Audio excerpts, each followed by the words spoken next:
Hello, Bible lovers. I'm Tim Nichols, and I'm here to bring you your Nichols Word. Today we're featuring the Complete Jewish Study Bible, put out by Hendrickson and put together by David Stern.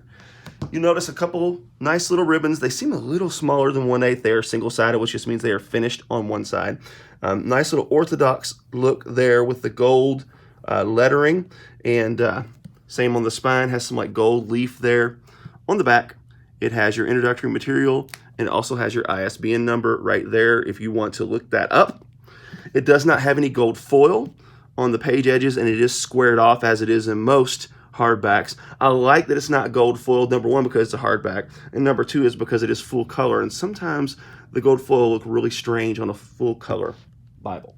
So anyhow, paper liner, obviously. It does seem to have some reinforcement here, which is like a tape that kind of holds it to the text block. So your hardbacks and your non-premiums aren't going to be edge lined, but they have started to use this reinforcement tape to kind of help hold it together. So that is nice. This is also a sewn binding, which if you look at my last video, when I compare it to the previous editions of this that were glued, it is a huge step up. So anyway, you have the lay flat right out of the opening stretch here. Title page, table of contents. Now in the table of contents, you will notice a few special features. Number one is the Bible is arranged in its original Jewish order, which puts 1st and 2nd Chronicles at the end. And it also puts the 12 minor prophets together and several differences that you'll notice. And then it has a nice long introduction. It tells you about the Mishnah, the Talmud, and several other ancient Jewish writings and how they used these in the completion of this. It tells you how it was translated.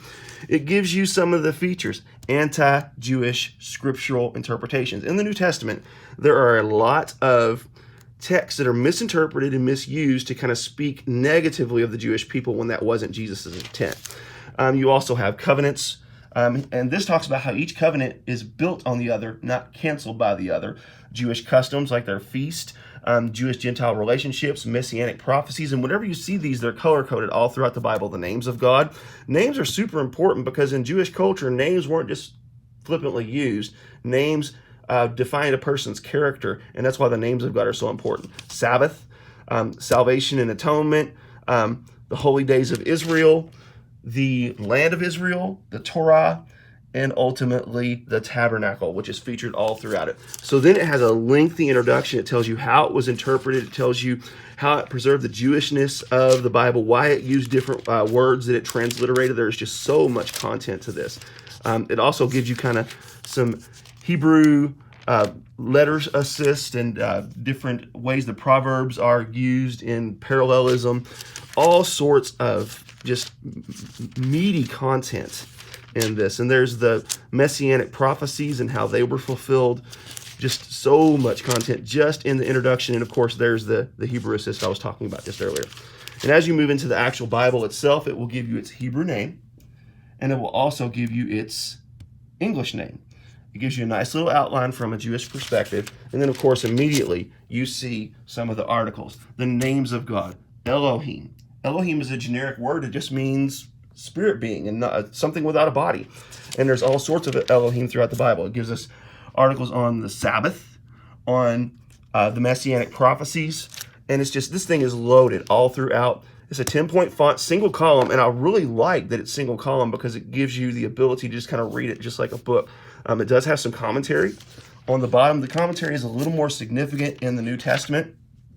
So let's move into the New Testament. There is, of course, as I said earlier, this is arranged in a different order. So you're going to notice at the end of this, you will see 1st and 2nd Chronicles at the end of the Old Testament.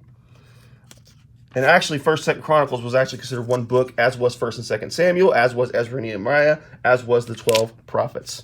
So as we move into the New Testament, you will see the commentary steps its game up a little bit, and it really offers a lot more insight. The names of God, the tabernacle, it gives some different articles on hell and the Jewish belief of hell, and how this is where you really get into the anti-Semitic interpretations of Scripture. There is just so much to this thing. David Stern did a phenomenal job putting this together.